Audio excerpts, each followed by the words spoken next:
अहो रेखा वहिनी, तुम्ही तुमच्या अक्षयचे नाव मूर्तिजापूरच्या पुढच्या इंग्लिश स्कूलमध्ये न टाकता आपल्या कुरणखेड गावातील जिल्हा परिषदेच्या शाळा क्रमांक 2 मध्ये का बरे टाकले? रामभाऊजी, जिल्हा परिषदेच्या शाळेत नाव टाकण्याचे खूप फायदे आहेत, ते मी तुम्हाला सांगते. सांगा बरं आम्हाला रेखा वहिनी.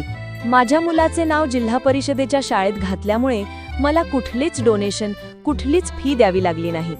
हो, हे बरोबर आहे.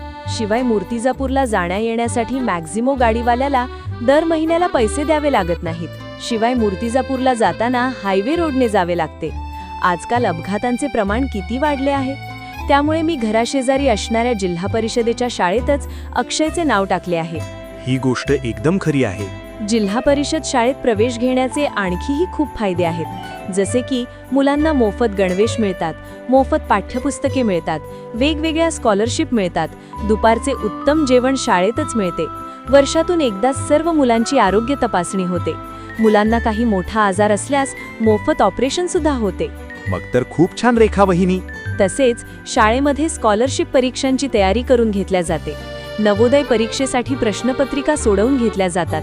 वेगवेगळ्या क्रीडा स्पर्धांचे आयोजन केले जाते. सांस्कृतिक कार्यक्रम घेतल्या जातात. तसेच दरवर्षी क्षेत्रभेट आयोजित केली जाते. रेखा वहिनी, हे सर्व ठीक आहे, परंतु शाळेची इमारत नीरस व जुनी आहे. शिवाय मुलांना अजिबात शिस्त नाही. रामूभाऊजी, ते सर्व जुने विसरा. शाळेमध्ये आता 3 नवीन उपक्रमशील शिक्षक आले आहेत. त्यांनी शाळेचा कायापालटच करून टाकलाय. शाळेची इमारत आता सुंदर, आकर्षक, चकचकीत झाली आहे. पिण्याच्या पाण्याची सोय झाली आहे.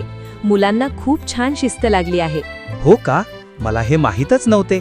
आता कोणती शिक्षक नवीन आले आहेत रेखा वहिनी? प्रिया सेवाणे मॅडम ह्या उपक्रमशील मुख्याध्यापिका आहेत. लहान मुलांना शिकविण्याची त्यांची स्वतःची एक छान पद्धत आहे. श्री रेवस्कर सर मुलांना शिस्त लावून शिकविण्यासाठी संपूर्ण जिल्ह्यात प्रसिद्ध आहेत. आणि ज्योती राऊत मॅडम स्पर्धा परीक्षांची उत्तम तयारी करून घेतात व मुलांना मायेने शिकवितात.